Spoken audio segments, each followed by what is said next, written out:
Dear students, the mission development academy के इस परिवार में आप सभी लोगों का स्वागत है। और जो भी बच्चे क्लास सिक्स के अंदर एडमिशन लेना चाहते हैं नवोदय या सैनिक स्कूल में, उनके लिए ये कोर्स डिज़ाइन किया गया है। और नवोदय स्कूल के इस कोर्स के अंदर मैथमेटिक्स में हम बात करने वाले हैं चैप्टर नंबर 9 के बारे में।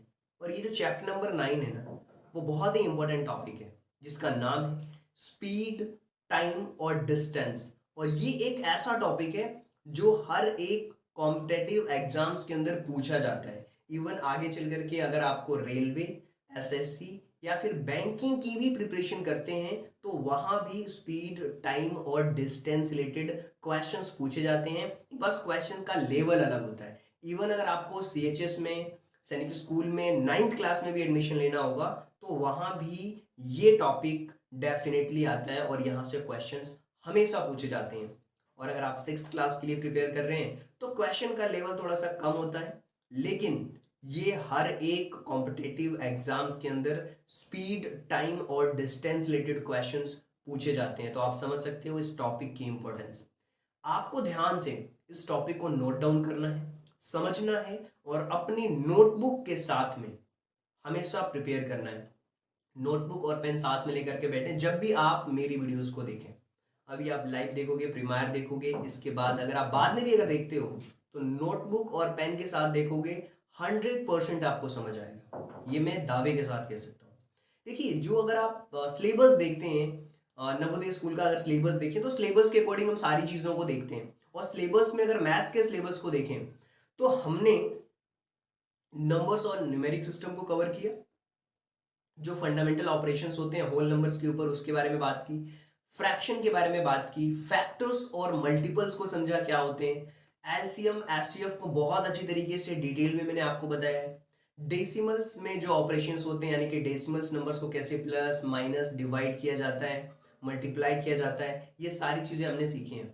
इवन सबसे पहले कॉन्सेप्ट सीखा है, उसके बाद हर टॉपिक रिलेटेड क्वेश्चंस भी करे हैं और इसके अलावा मैंने प्रैक्टिस क्वेश्चंस भी करने को आपको दिए थे। इसी तरीके से अगर आगे के चैप्टर्स की बात करें तो हमने 7 चैप्टर में पढ़ा था, आपको पता होगा, कन्वर्जन के बारे में। इसके अलावा मेजरमेंट के बारे में हमने सीखा। तो आज हम जानेंगे डिस्टेंस, टाइम और स्पीड के बारे में। और आप बोलते हैं सर ये तो आप नवोदय स्कूल के सिलेबस को बता रहे हैं, आप सैनिक स्कूल के सिलेबस के बारे में बात ही नहीं कर रहे हैं। देखिए, जब आप सैनिक स्कूल के अंदर मैथ का सिलेबस देखोगे ना 6th क्लास के लिए, तो वहां भी ये टॉपिक आपको मिलेगा, डिस्टेंस, टाइम और स्पीड। वहां पे आप टिक कर देना, ये टॉपिक मेरा कंप्लीट हो चुका है। ऐसे ही मेजरमेंट आपको टॉपिक मिलेगा, वहां पे आप टिक कर देना। आगे चल करके अप्रोक्सीमेशन पढ़ेंगे, simplification, percentage, profit loss, simple interest, parameters and volume.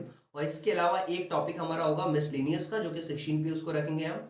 उसमें क्या होगा, अगर कोई टॉपिक हमारा मिस हो जाता है, कोई कॉन्सेप्ट हमसे छूट गया है, तो वहां पे हम कवर करेंगे। और एक चीज मैं आपको बता देता हूं कि अपने नोटबुक के अंदर, जिसके अंदर भी आप नोट कर रहे हो ये सारी चीजें, जैसे ही मैथ का सिलेबस कंप्लीट होता है ना, आपको 15 to 20 पेजेस खाली छोड़ने हैं। उसमें उससे होगा क्या कि जैसे ही हमारा कोर्स कंप्लीट हो जाता है और लगता है कि कोई टॉपिक मिस हो गया, तो उन पेजेस में आप लिख पाओगे, वो मिसलेनियस पेजेस होंगे आपके।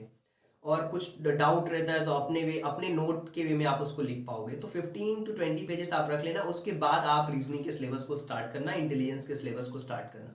और इंटेलिजेंस में ये 10 टॉपिक्स हैं, जिसमें कि फिगर मैचिंग हो गया, एनालॉजी हो गया, ओड मैन आउट हो गया, एम्बेडेड फिगर्स, पैटर्न्स कंप्लीशन के साथ साथ मिरर इमेजिंग, स्पेस विजुअलाइजेशन के साथ साथ ज्योमेट्रिकल जो कंप्लीशन है, फिगर सीरीज है, पंच होल पैटर्न है, ये सारी चीज़ें आती हैं इसमें, फोल्डिंग, अनफोल्डिंग, ये सारी की सारी चीज़ें आती हैं।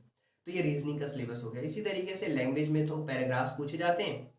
तो चलिए अब हम समझने की कोशिश करेंगे आज का इंपॉर्टेंट टॉपिक, स्पीड, टाइम और डिस्टेंस। और प्रैक्टिकल एग्जांपल से बताऊंगा, बहुत आसानी से आप समझ जाओगे, यकीन मानना। और कॉन्सेप्ट में हमें जिन चीज़ों को पढ़ना है उसको सबसे पहले मैं आपको नोट डाउन करा देता हूँ कि सबसे पहले कॉन्सेप्ट में हमें क्या पढ़ना है, स्पीड क्या होता है, यानी कि गति क्या होती है। आप यहाँ से, जैसे मान लीजिए भोपाल से मुझे इंदौर जाना है अगर, और मेरी जो कार की स्पीड है वो 40 किलोमीटर पर आवर है या 50 किलोमीटर पर आवर है। अगर मैं स्पीड बढ़ाऊंगा तो जल्दी पहुंच जाऊंगा, अगर स्पीड स्लो करूंगा तो टाइम ज़्यादा लगेगा। तो स्पीड और टाइम। और इसके अलावा हम बात करेंगे डिस्टेंस, ये तीनों के रिलेशन के बारे में भी बात करेंगे कि relation between speed, time, distance क्या होता है। एक ट्रायंगुलर पैटर्न से मैं आपको समझाऊंगा, कभी ज़िंदगी में आप नहीं भूलोगे। स्पीड, टाइम, डिस्टेंस रिलेटेड जो फॉर्मूले होते हैं कभी भी आप नहीं भूलने वाले हो। बस करना क्या है, आपको नोट डाउन करते चलना है सारी चीज़ों को कि कॉन्सेप्ट में हम ये चीज़ें पढ़ना है। एवरेज स्पीड के बारे में बात करते हैं। एवरेज स्पीड क्या होती है, अब इसमें आपको समझाता हूँ कि कहाँ पे एवरेज स्पीड की ज़रूरत पड़ती है। मान लीजिए मुझे यहाँ से अपने घर से भोपाल जाना है। अब मैं अपने घर से अगर भोपाल जा रहा हूँ तो यहाँ से भोपाल जाने में जो मेरी स्पीड है वो है 30 किलोमीटर। लेकिन जब मैं आ रहा हूँ शाम को, ट्रैफिक ज़्यादा है तो स्पीड से नहीं जा रहा हूँ, 30 किलोमीटर पर आवर्स की स्पीड से नहीं जा रहा हूँ। जब मैं आ रहा हूँ तो 25 किलोमीटर पर आवर्स की स्पीड से आ रहा हूँ। तो एवरेज स्पीड में क्या होगा, जाने का और वापस आने का डिस्टेंस उसमें सेम है, तो उसकी एवरेज स्पीड का फॉर्मूला क्या होगा इसके बारे में भी बात करेंगे। यूनिट का कन्वर्जन, यानी कि अगर मैं मीटर पर सेकंड में काउंट कर रहा हूं तो किलोमीटर पर आवर में जब चेंज करेंगे तो क्या होगा। इसके अलावा ट्रेन से रिलेटेड क्वेश्चंस आते हैं कि ट्रेन किसी खंबे को इतने समय में पार कर रही है तो ट्रेन की लेंथ क्या है। या फिर एक स्टेशन पे दो पोल्स हैं और एक ट्रेन आगे की तरफ जा रही है, दूसरी एक दूसरे को क्रॉस कर रही है उस पोल को, तो ट्रेन की जो टाइम कितना लगेगा। ये ट्रेन से रिलेटेड अलग अलग कॉन्सेप्ट्स हैं जो कि आप ये मान सको, अगर ट्रेन के कॉन्सेप्ट को आपने समझ लिया तो आप हायर लेवल के क्वेश्चंस को भी सॉल्व कर पाओगे। इवन कि जो रेलवे एसएससी में भी क्वेश्चंस आते हैं, तो ट्रेन के कॉन्सेप्ट को आपको समझना है बस अभी 6th क्लास के हिसाब से। और फिर हम बात करेंगे रिलेटिव स्पीड के बारे में कि रिलेटिव स्पीड क्या होती है। ये भी थोड़ा हाई लेवल के क्वेश्चंस हैं, लेकिन हाँ, हमें केवल समझ के रखना है। अभी हमारे क्वेश्चंस भले नहीं आए लेकिन हमें समझ के रखना है उसको, ताकि आगे जब हम पढ़ेंगे आगे की क्लासेस में तो हमारे लिए वो चीज़ें आसान होंगी। ओके, इसी तरीके से हम बात करेंगे रिलेटिव स्पीड। ये जो कॉन्सेप्ट मैंने आपको बताया ना, ये सारे कॉन्सेप्ट्स के बारे में हम समझने वाले हैं। तो पहली चीज़ आपके दिमाग में आएगी, सर स्पीड क्या होती है। स्पीड के बारे में बताइए। सबसे पहले आपने लिखा है स्पीड। स्पीड में आपको बताता हूँ, कितनी जल्दी आप कहीं पहुंचते हैं उसको स्पीड कहते हैं। जैसे मान लो मैं कह रहा हूं कि अगर मैं 20 किलोमीटर 20 किलोमीटर पर आवर की स्पीड से चल रहा हूं, एक जगह से दूसरी जगह पे अगर मैं जा रहा हूं 20 किलोमीटर की आवर से, तो मुझे लग रहा है 4 घंटे। अगर मैं 20 किलोमीटर की रफ्तार से चल रहा हूं तो मुझे 4 घंटे लग रहे हैं। अब मैंने अपनी गाड़ी की स्पीड बढ़ा दी और उसको 20 की जगह पे 40 किलोमीटर की रफ्तार से चल रहा, तो जिस जगह पे पहुंचने में मुझे 4 घंटे लग रहे थे, अब उस जगह में पहुंचने में अगर मैंने 20 से 40 कर दिया, डबल कर दिया, तो टाइम मेरा कम लगेगा। तो स्पीड क्या होता है, स्पीड मतलब कितनी तेजी से आप पहुंच रहे हैं वो स्पीड होता है। और स्पीड को मीटर पर सेकंड के अलावा किलोमीटर पर आवर्स में भी हम काउंट करते हैं। आप समझ सकते हो, इसको हम कहते हैं स्पीड। आपके दिमाग में स्पीड क्लियर हो चुकी है। तो स्पीड की डेफिनेशन क्या होगी, speed is defined as a distance covered as per unit time. It's a rate of which distance covered, generally we measure speed kilometre per hour. हमेशा हम कहते हैं ना कि यार मेरी गाड़ी है ना 40 किलोमीटर पर आवर की रफ्तार से चल रही है, तो जनरली हम किलोमीटर पर आवर्स की रफ्तार में नापते हैं स्पीड को। क्या आपको स्पीड समझ आया है? डेफिनेटली आप कहोगे कमेंट बॉक्स में, यस सर मुझे स्पीड समझ आ चुका है। अब हम बात करेंगे स्पीड के बाद टाइम के बारे में। एक जगह से दूसरी जगह जाने में जो टाइम लगता है, जो समय लगता है, उसको हम कहते हैं टाइम। और टाइम को आवर्स में, मिनट्स में, सेकंड्स में आप काउंट कर सकते हो कि इतने सेकंड्स लगे, इतने मिनट्स लगे या इतने घंटे लगे। किसी निश्चित दूरी को तय करने में बिताए गए जो समय होता है उसको घंटों में, मिनटों में, सेकंड्स में, जो उसकी जो अवधि होती है उसको ही टाइम कहा जाता है, उसको ही समय कहा जाता है। कहते हैं ना यार, ये जो मैं वीडियो देख रहा हूँ ना, ये टाइम कंज्यूमिंग है, मुझे मेरा टाइम जा रहा है इसमें। ये टाइम जा रहा है ना, तो आप सीख रहे हो, ये टाइम आप बर्बाद नहीं कर रहे हो, कोई रील्स नहीं देख रहे हो। और रील्स में तो आपका टाइम वेस्ट होता है, लेकिन यहाँ पे टाइम आपका इन्वेस्ट हो रहा है। और यहाँ पे आप समझ रहे हो टाइम के बारे में, स्पीड के बारे में, और डिस्टेंस क्या होता है उसके बारे में बात करते हैं। आप के घर से आपके स्कूल कितनी दूर है? आप बोलोगे सर 5 किलोमीटर दूर है। कोई इसी को बोलेगा सर 5000 मीटर दूर है। दोनों सेम बातें हैं। कैसे? एक बार आप उसको किलोमीटर में बता रहे हो, दूसरी बार आप उसको मीटर में बता रहे हो। जैसे मान लीजिए आपके घर से ये जो ये जो पेड़ दिख रहा है वो 4 मीटर की दूरी पे है, दूसरा पेड़ 3 मीटर की दूरी पे है। तो इस पेड़ से लेके इस पेड़ तक की जो डिस्टेंस होगी वो क्या होगी? ये हम सॉल्व करते हैं क्वेश्चन तो हमें समझ आता है। यहाँ पे एक ट्राइंगल बन रहा है, तो इस डिस्टेंस उसी को कहा जाता है।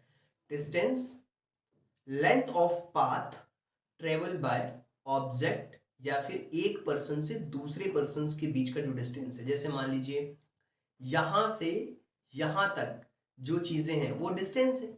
इसी तरीके से ये जो पेड़ लिखा हुआ और ये पेड़, इसके बीच ये भी डिस्टेंस है और ये भी डिस्टेंस है। तो इसी को हम क्या कहते हैं? डिस्टेंस कहते हैं।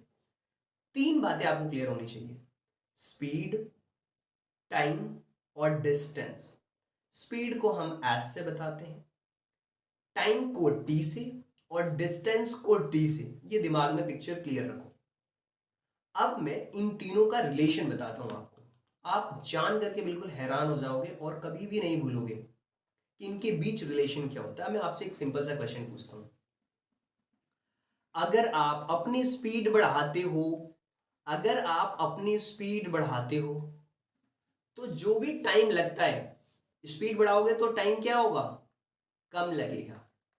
स्पीड बढ़ेगी तो टाइम हमारा कम लगेगा। जहां पे किसी काम को करने में या वहां तक पहुंचने में 3 घंटे लग रहे थे, स्पीड बढ़ाएंगे तो जल्दी पहुंच सकते हैं, यानी टाइम कम लग रहा है। स्पीड बढ़ाते हैं तो टाइम कम होता है। जब टाइम को हम बढ़ाते हैं, टाइम ज्यादा लेते हैं, तो काम स्लो होता है, स्पीड स्लो होती है। जब स्पीड स्लो होगा तो टाइम बढ़ेगा, जब स्पीड स्लो होगा ना तो टाइम बढ़ता है। फिर ये चीज आपके दिमाग में क्लियर होनी चाहिए। अब मैं आपको समझाता हूं इससे रिलेटेड फॉर्मूले, कैसे आप समझोगे। डिस्टेंस कैसे फाइंड आउट करेंगे अगर हमें स्पीड और टाइम दिया हो तो। ये ट्राइंगल है ना, अपने दिमाग में फिट करो। ये ट्राइंगल, और ट्राइंगल में डी मतलब डिस्टेंस और एस और टी। एस का मतलब स्पीड और टी का मींस टाइम। अगर आपको डिस्टेंस फाइंड आउट करना है तो अपनी कॉपी में अगर आपने बनाया है ना, तो डी को क्या कर दो? छुपा दो। डी को क्या कर दो? छुपा दो। इस डी को छुपा दो भाई, इसको छुपा दो। जब हम इस डी को छुपा रहे हैं, यानी कि जिसको भी आपको फाइंड आउट करना है, डी एस टी लिखो। आपको क्या लिखना है? D S T. और डी एस टी लिखने के बाद में आपको डी को छुपाना है। क्यों? क्योंकि डी को आप फाइंड आउट करना चाह रहे हो। अगर आप डी फाइंड आउट करना चाह रहे हो तो आपके पास क्या बच रहा है? एस और टी बच रहा है। मतलब अगर आपको डिस्टेंस फाइंड आउट करना है तो स्पीड और टाइम का मल्टीप्लीकेशन कर देंगे हम। स्पीड और टाइम का मल्टीप्लीकेशन कर देंगे तो वो हमें क्या मिल जाएगी? हमें मिल जाएगी हमारी स्पीड मिल जाएगी, हमें डिस्टेंस मिलेगी। स्पीड और टाइम का मल्टीप्लाई करेंगे तो अब अगर हमें टाइम फाइंड आउट करना है तो टाइम को छुपा लो, और फिर यहां पे क्या करना है? जो डिस्टेंस है उसमें हम स्पीड को डिवाइड कर देंगे। जैसे मान लीजिए भोपाल जाने में यहाँ से मैं मान के चलता हूँ कि मान लो 12 किलोमीटर है, और मैं अपनी गाड़ी को चला रहा हूँ 3 किलोमीटर की रफ्तार से या 4 किलोमीटर की रफ्तार से। जैसे मान लो 4 किलोमीटर बहुत स्लो चला रहा हूँ, 4 किलोमीटर पर आवर्स की रफ्तार से चला रहा हूँ। तो 4 किलोमीटर पर आवर्स की रफ्तार से अगर देखूंगा तो 1 घंटे में 4 किलोमीटर, दूसरे घंटे में लग रहा है जैसे गाड़ी पंचर हो चुकी है, मैं धक्का लेके ले जा रहा हूँ। तो 1 घंटे में 4 किलोमीटर, 2 घंटे में 8 किलोमीटर, और 3 घंटे में 12 किलोमीटर कवर हो गया। यानी कि इसको डायरेक्ट डिवाइड कर दिया, 4 3 12, यानी कि 3 घंटे का समय लगा। कुछ भी आप मान सकते हो, साइकिल से जा रहा हूँ ऐसा लग रहा है। अब टाइम आपको निकालना आ गया। टाइम को फाइंड आउट करने के लिए जो डिस्टेंस होता है, डिस्टेंस में स्पीड का हम डिवाइड करते हैं। इसी तरीके से अगर आपको स्पीड फाइंड आउट करना है तो डिस्टेंस में टाइम का हम क्या करते हैं? डिवाइड करते हैं। तो ये बस आपको एक पिक्चर याद रखनी है। अगर आपको डिस्टेंस डी को छुपाओगे, यानी कि डी को अगर फाइंड आउट करना है तो एस और टी का मल्टीप्लाई करना है। अगर आपको टी फाइंड आउट करना है टाइम, तो डी को डिवाइड करोगे एस से। अगर आपको एस फाइंड आउट करना है तो डी डिस्टेंस में टाइम का डिवाइड करो। तो स्पीड इक्वल टू होता है distance upon time. Speed equal to होता है डिस्टेंस अपॉन टाइम। तो डी एस टी आपको याद रखना है, डी टॉप पे, एस लेफ्ट, टी राइट। इस तरीके से हम ट्राइंगल के बेसिस पे ये तीनों फॉर्मूले जज कर सकते हैं। डिस्टेंस कैसे फाइंड आउट करना है, टाइम कैसे फाइंड आउट करना है और स्पीड कैसे फाइंड आउट करना है। अगर आपको ये बेसिक सी बात समझ आ चुकी है तो डेफिनेटली आप इस क्वेश्चन को कंप्लीट कर लोगे, जो भी क्वेश्चंस इस चैप्टर से रिलेटेड पूछे जाएंगे। अब बारी आती है, सर आप हमें ये बताइए कि ये जो एवरेज स्पीड होती है ये क्या होती है। देखिए अब देखिए बहुत सिंपल है, एवरेज स्पीड, एवरेज का मतलब क्या हुआ, आप जा अलग स्पीड से रहे हो, आ अलग स्पीड से रहे हो, तो आपकी एवरेज स्पीड क्या होगी। कोई भी पर्सन एक समान दूरी, मतलब जो डिस्टेंस है वो सेम है। डिस्टेंस क्या है, डिस्टेंस आपका सेम है, अगर डिस्टेंस है 12 किलोमीटर या 15 किलोमीटर ये आपका सेम है। लेकिन जब आप जा रहे हो तो आपकी स्पीड मान लेते हैं 8 किलोमीटर पर आवर है।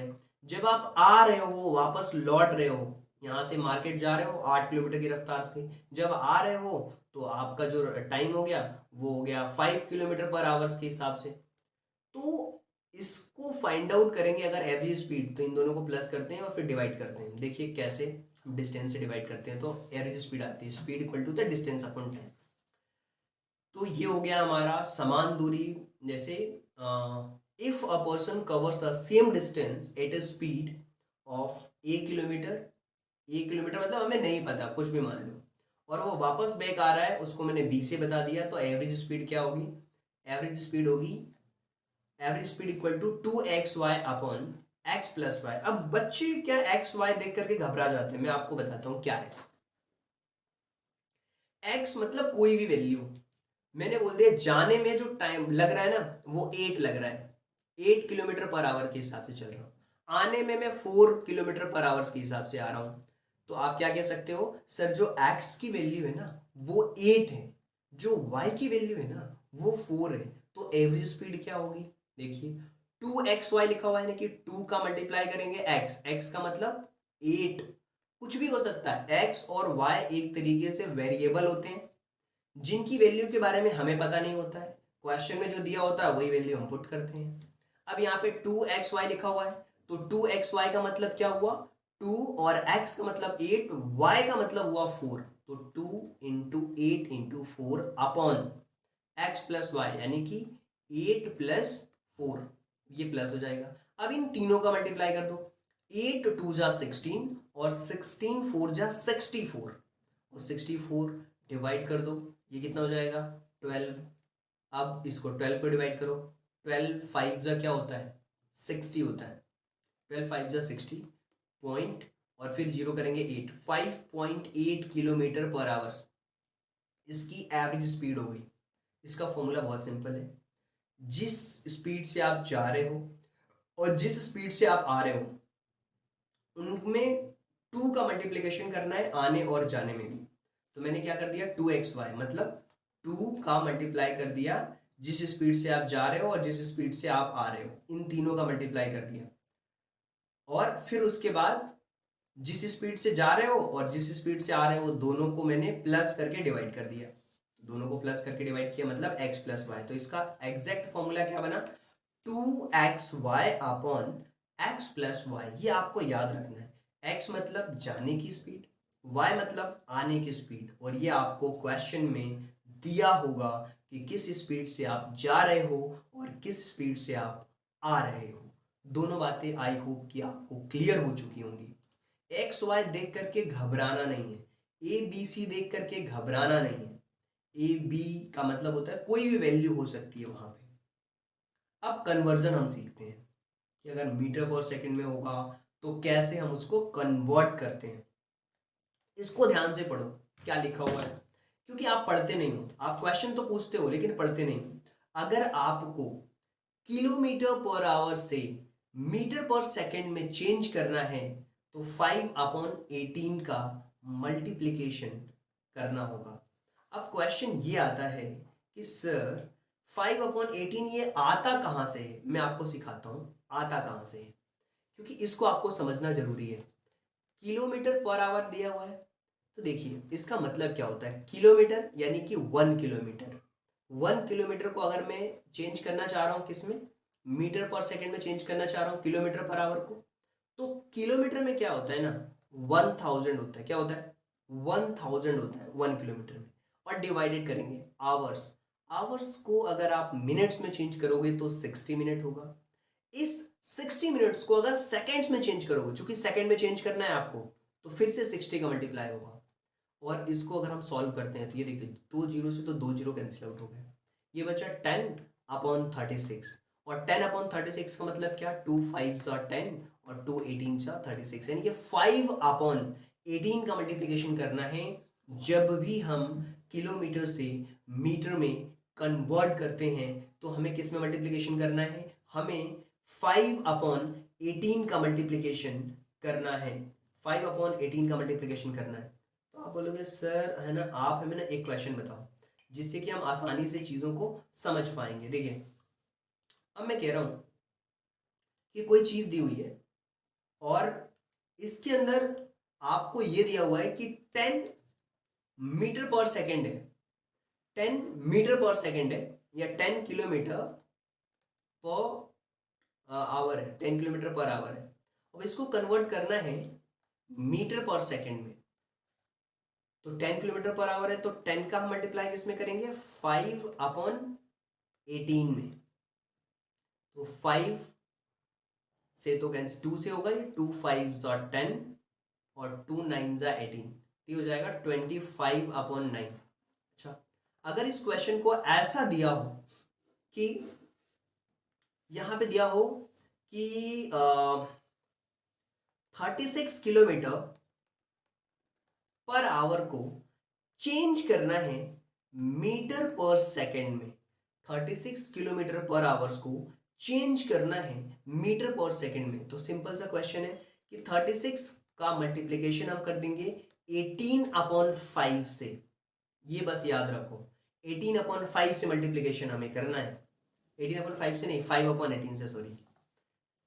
36 किलोमीटर पर आवर्स को चेंज करना है मीटर पर सेकेंड में, तो आपको ये कॉन्सेप्ट पता है कि हमें 5/18 का मल्टीप्लीकेशन करना है जब हमें चेंज करना है मीटर पर सेकेंड में। तो 36 का मल्टीप्लाई कर देंगे 5/18 में, तो ये देखिए क्या ये कैंसिल आउट हो रहा है। 18 की टेबल अगर आप पढ़ोगे तो 18 2 जा 36 हो जाता है, तो 5 2 जा 10, 10 मीटर पर सेकेंड इसका आंसर आ गया। बहुत आसान है ये क्वेश्चन, 10 मीटर पर सेकेंड। अगर आपको अपोजिट करना है, यानी कि मीटर पर सेकेंड को किलोमीटर पर आवर में चेंज करना है, उस कंडीशन में 18/5 का मल्टीप्लीकेशन हम करने वाले हैं। अब जैसे मान लो मेरे पास दिया हुआ है कि 60 मीटर पर सेकेंड है और इसको चेंज करना है किलोमीटर पर आवर में, तो क्या होगा, 60 का मल्टीप्लीकेशन होगा 5/18/5 में। किसका, 18/5 में होगा, 5/18 में नहीं होगा। क्यों, 5/18 में मल्टीप्लीकेशन जब करते हैं जब हम बड़ी यूनिट से छोटी यूनिट में लाते हैं, तो 5/18 का करते हैं। जब छोटी यूनिट से बड़ी यूनिट में ले जा रहे हैं, यानी मीटर पर सेकंड से किलोमीटर में कर रहे हैं, तो 18/5 का करते हैं। तो ये हो जाएगा 5 से 12 बार में, और 12 का मल्टीप्लाई कर देंगे हम किस में, 18 में, तो ये 36 हो जाएगा, कैरी 3 और 18 19 20 21 216 किलोमीटर पर आवर होगा, 216 किलोमीटर पर आवर होगा। तो बहुत सिंपल है, बस आपको ये कन्वर्जन के टाइम पे ध्यान रखना है कि to convert speed kilometre to metre per second multiplied speed by 5/18। और अगर आपको मीटर पर मीटर पर सेकेंड से किलोमीटर पर आवर में चेंज करना है तो 18/5 का करना है। दोनों चीजें हिंदी और इंग्लिश में लिख दी है मैंने। अब क्या होता है ना, आप बोलोगे सर ट्रेन से रिलेटेड जो प्रॉब्लम है उसको हम कैसे सॉल्व करेंगे भाई। देखिए, जो भी बातें लिखी हुई हैं केवल आपको उसे समझना है। क्या करना है, समझना है, क्योंकि अभी आप 6th क्लास में हो, तो आपको केवल समझ के रखना है ये चीजें। अगर क्वेश्चन ऐसा आता है तो हम उस क्वेश्चन को सॉल्व करेंगे, कोई दिक्कत नहीं आएगी उसमें। देखो, ये जो आप देख रहे हो ना, एक एक पॉइंट को ध्यान से पढ़ना। अब ये क्या लिखा हुआ है, सापेक्ष गति को हम कहते हैं रिलेटिव स्पीड। रिलेटिव स्पीड होती क्या है, इसके बारे में आगे हम चर्चा करेंगे। ध्यान रहे, रिलेटिव स्पीड होती क्या है आगे मैं बात करूंगा, तो आगे उसको आप समझना, बट आप अभी अपने दिमाग में रख लो रिलेटिव स्पीड। जब दो ट्रेन एक ही साइड में चल रही हूं, दो ट्रेन्स, कॉन्सेप्ट किस किस तरीके से आते हैं, जब दो ट्रेन, मतलब ट्रेन है एक ही तरफ चल रही हैं, एक ही दिशा में चल रही हैं, तो जो उसकी रिलेटिव स्पीड होती है ना, उनकी जो स्पीड होती है उनके बीच डिफरेंस होता है। जैसे मान लो ये ट्रेन चल रही है पहली 60 किलोमीटर पर आवर से, और दूसरी जो ट्रेन चल रही है वो चल रही है 20 किलोमीटर पर आवर से, तो इनके बीच का डिफरेंस हमें लेना होगा। जो उसकी स्पीड होगी ना, वो उसकी जो रिलेटिव स्पीड होगी वो इनके बीच का डिफरेंस होगा, मतलब 60 - 20 होगा। अगर आपने इसको x मान लिया, इसको y मान लिया, तो x माइनस वाई होगा। x y कब लिखते हैं, जब हमें वैल्यू के बारे में पता नहीं हो। ये तो मैं वैल्यू दे करके आपको समझा रहा हूं, तो आपको समझना है। कैसे समझना है, बिल्कुल प्यार से समझना है। सर हमें एक चीज समझ आ चुकी है, आप हमें समझा रहे हो कि जब दो ट्रेन एक ही साइड में चल रही हो, मतलब एक साइड में चल रही हो, तो जो इनकी स्पीड हो गया, जैसे मान लो इसकी स्पीड है 80 और इसकी स्पीड है 30, तो जो इनकी रिलेटिव स्पीड होगी उस टाइम पे हम इनकी स्पीड को माइनस करते हैं, यानी कि difference between two speeds, difference, यानी कि 80 - 30। क्या पहला पॉइंट समझ आया, बिल्कुल समझ आया। ये चीज याद रखनी है हमें। याद कैसे होगी, जब हम चीजों को लिखेंगे तो ऑटोमेटिक याद हो जाएगी। क्या, जब दो एक तरफ चल रही हो तो माइनस करना है उनकी स्पीड का, वो रिलेटिव स्पीड में होगी। रिलेटिव स्पीड क्या होगी, माइनस होगी। रिलेटिव स्पीड क्या होगी, माइनस होगी। कब होगी, जब एक दिशा में दो ट्रेन चल रही हो। अच्छा ऐसा भी होगा, जब ट्रेन अपोजिट डायरेक्शंस में चल रही हो, फिर क्या होगा, जब ट्रेन अपोजिट डायरेक्शंस में चल रही हो तो प्लस होगा।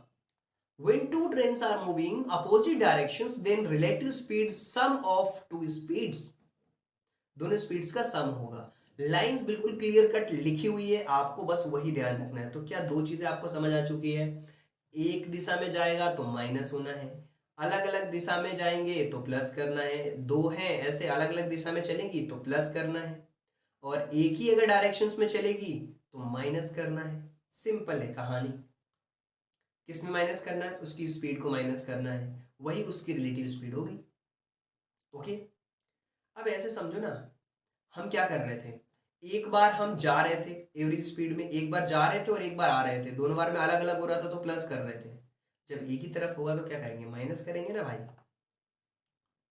भाई नहीं, स्टूडेंट, मेरे प्यारे बच्चों, समझना है आपको प्यार से यार, बोर नहीं होना। कोई मैंने बताया ना, केवल आपको इन पॉइंट्स को ध्यान में रखना है। ये मैं इसलिए बता दे रहा हूँ क्योंकि आगे चल करके जब आप बड़ी क्लासेस में जाओगे ना, तो बड़े बड़े लोग आपको पढ़ाएंगे और ये समझ नहीं आता, और मैं आपको जिस तरीके से समझा रहा हूँ ना, डेफिनेटली आपको आएगा। सारी बातें पॉइंट टू पॉइंट लिख दी है वहां पे, तो बस x माइनस वाई करेंगे, x प्लस वाई कर देंगे, 2x + y ऐसे समझाते हैं। तो अगर आपको समझने की समझ है तो समझ जाओगे, लेकिन हमें यहीं से अपना बेस स्ट्रॉन्ग करके चलना है। देखो ध्यान से, समझो, पढ़ो। व्हेन ट्रेन क्रॉसेस स्टेशनरी, अगर ट्रेन किसी पोल को, मान लो पोल है, खंबा है, आप ट्रेन में सफर करते हो, कोई पोल है खड़ा हुआ है, कोई आदमी खड़ा है, कोई स्टेशनरी है, कोई लैंप है, कोई पोस्ट है, कोई साइन पोस्ट है, सारे केसेस में ट्रेन अगर क्रॉस करती है तो ट्रेन यहां से गुजर गई। तो जो डिस्टेंस होती है ना, वो क्या होता है, जो ट्रेन की लंबाई होती है वही डिस्टेंस होती है। जब एक ट्रेन किसी व्यक्ति, कोई जो खड़ा है, कोई पोल जो कि बिल्कुल खड़ा है, कोई लैंप पोस्ट, कोई साइन पोस्ट को पार करती है, तो इन सभी मामलों में ट्रेन जिस भी ऑब्जेक्ट को पार करती है जो कि स्थिर है, वही ट्रेन की तय की गई दूरी, यानी कि डिस्टेंस की लंबाई होती है। जो अगर डिस्टेंस पूछा जाएगा तो हमें केवल ट्रेन की लेंथ के बारे में पता करना है बस। अब दूसरी चीज, अगर किसी प्लेटफॉर्म को, किसी ब्रिज को, अब यहाँ पे एक सिंगल ऑब्जेक्ट था, पेन, कॉपी, पोल, ये था, यहाँ पे क्या है, प्लेटफॉर्म बना हुआ है, कोई प्लेटफॉर्म है, कोई ब्रिज बना हुआ है, ब्रिज है। अगर ट्रेन पुल को पार करती है, किसी वस्तु को ट्रेन पार करती है, तो वो उस ट्रेन की लंबाई क्या होती है, जितनी इसकी लंबाई होती है वो उसकी लंबाई होती है। बस ये चीज ध्यान रखना है कि when it crosses platform, bridge, in cases objects which is train cross stationary distance travel by the length by the train and length of the object। जो लेंथ की ऑब्जेक्ट होती है, जो वस्तु अगर कोई ट्रेन पार करती है, इस मामले में प्लेटफॉर्म या पुल पार करती है, तो इस मामले में जो ऑब्जेक्ट है उसको अगर पार करती है, अगर वो स्थिर है, तो ट्रेन की जो तय की गई जो डिस्टेंस है वो ट्रेन की लंबाई होती है। डिस्टेंस ट्रेन की लंबाई होगी, वही जो कि उस ऑब्जेक्ट की लंबाई भी होगी। ये दो चीजें आपको ध्यान रखना है बस। मैं आपको बताऊं एक चीज, बहुत सिंपल है। क्या, हमने अभी तक है ना 4 कॉन्सेप्ट्स पढ़े, 4 कॉन्सेप्ट्स। वो चारों कॉन्सेप्ट कौन कौन से पढ़े हैं? पहले हमने पढ़ा, अगर ट्रेन सिंपल, दो ट्रेन एक एक ही डायरेक्शंस में चलेंगी, दो ट्रेन एक ही डायरेक्शंस में चलेंगी, तो जो उसकी रिलेटिव स्पीड होगी ना, उसको हम दोनों ट्रेनों की जो स्पीड है उसमें से माइनस कर देते हैं। दूसरा पॉइंट हमने पढ़ा, क्या पढ़ा, कि जब भी हमारी कोई ट्रेन दो अलग अलग डायरेक्शंस में चलेंगी, तो जो उसकी रिलेटिव स्पीड होगी उसको हम प्लस करेंगे। इसके बाद हमने पढ़ा, कोई भी ट्रेन अगर किसी आदमी को, किसी पोल को, किसी साइन पोस्ट को, किसी स्टेशनरी को अगर क्रॉस करती है, तो उसकी डिस्टेंस जो है वो ट्रेन की लेंथ के बराबर होती है।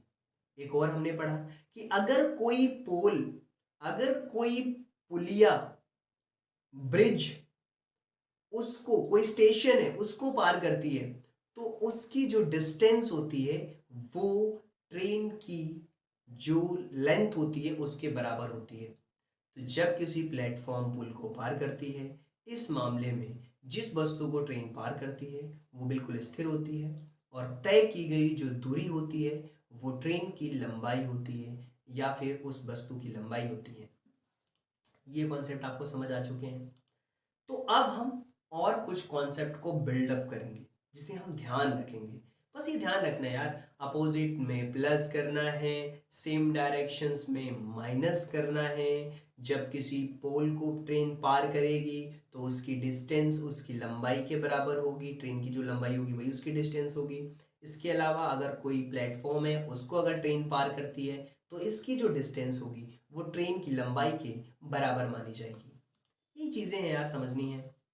तो देखो यहाँ भी सेम चीज़ें हैं, आई थिंक रिपीट हो गया कि जब दो रेलगाड़ी जब दो ट्रेन एक ही ट्रेन में एक ही दिशा में चल रही हो, तो हम उसकी स्पीड्स को माइनस कर देते हैं। अपोजिट डायरेक्शंस में चलती है तो प्लस कर देते हैं, ये आपको पता है। और जितने भी केसेस मैंने आपको बताए हैं उसमें जो कुल डिस्टेंस है वो ट्रेन की लंबाई के बराबर होना है।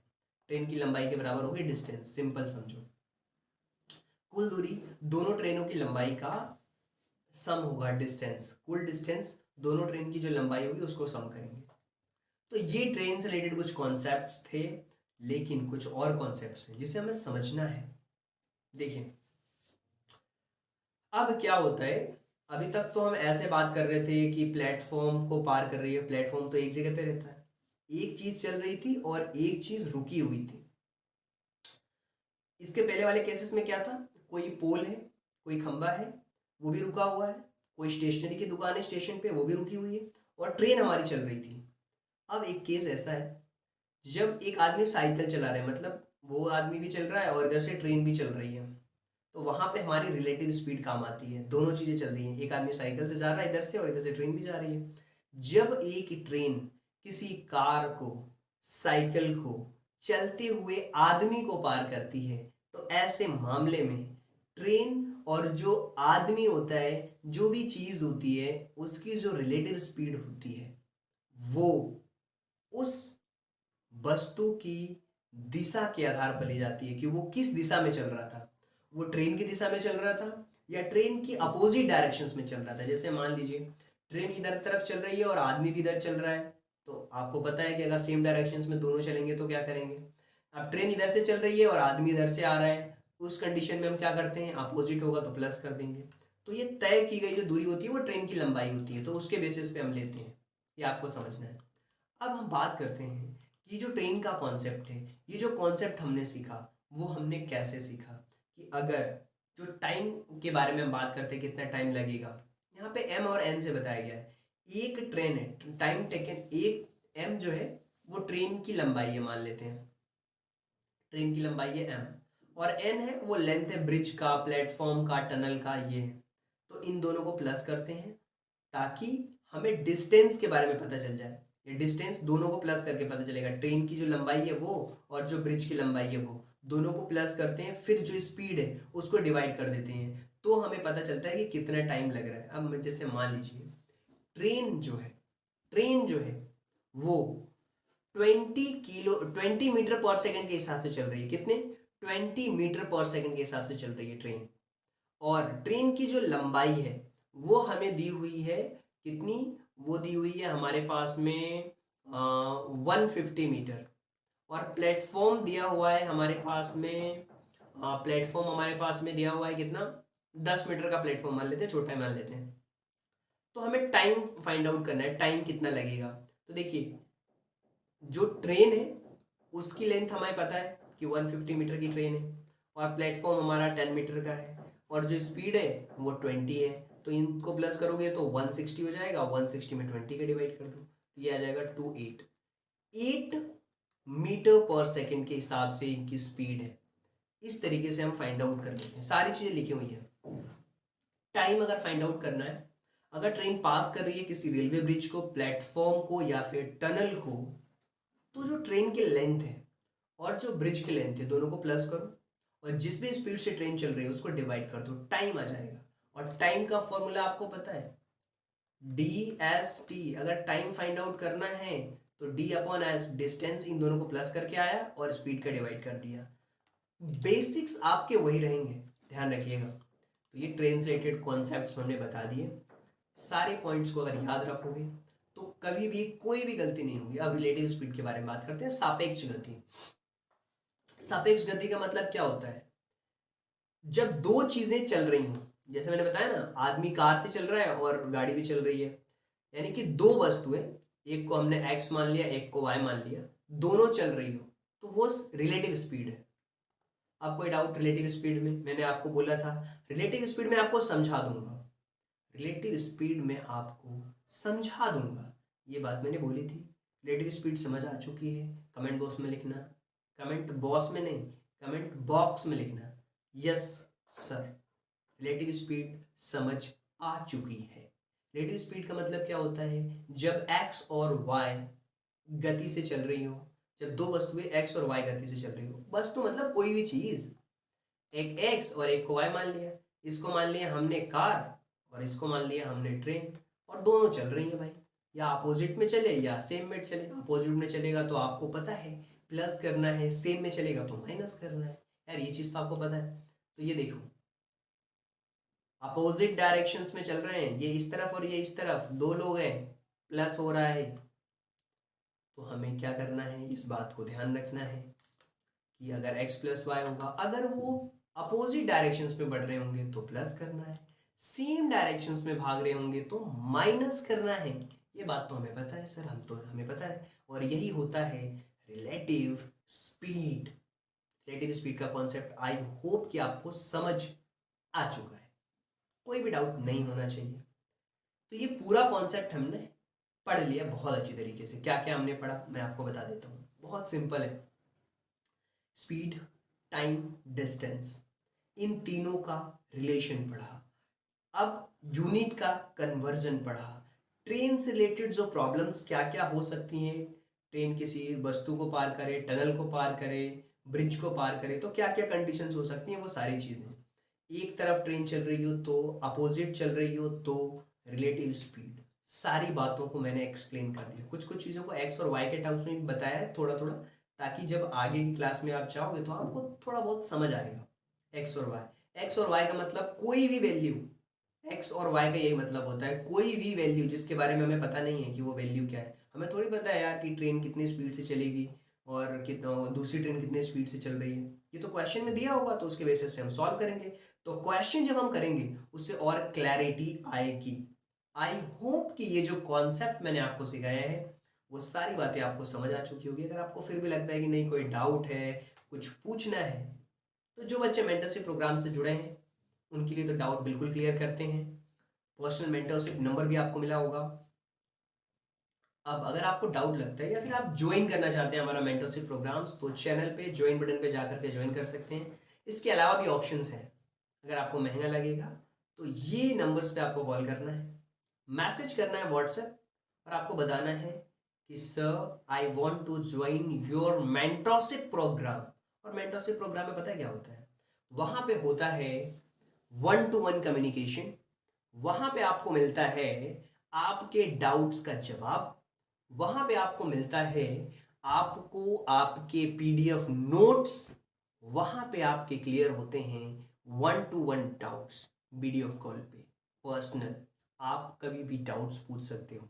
इसके अलावा आपको ट्रैक किया जाता है कि आपने कितना सिलेबस कंप्लीट कर लिया है और कितना सिलेबस आपका कंप्लीट करना बाकी है। अगर आप नवोदय या सैनिक स्कूल की प्रिपरेशन करते हैं तो एक बार मैं आपसे जरूर कहूँगा, यार वीडियोस तो हम देख रहे हैं ना यूट्यूब पे, फ्री आपको लग रही होगी, लेकिन एक बार आप मेंटरशिप प्रोग्राम से जुड़ करके देखिए कि जो बच्चे मेंटरशिप प्रोग्राम से जुड़े हैं उनमें ग्रोथ एक अलग लेवल की होती है, क्योंकि टीचर और स्टूडेंट का एक अलग ही बॉन्ड क्रिएट हो जाता है और वहाँ पे सारे डाउट्स आपके क्लियर होते हैं। सो आई होप कि आपको समझ आया होगा। So thank you so much and thanks for giving your precious time at the last. God bless you all. Thank you so much. Thank you so much.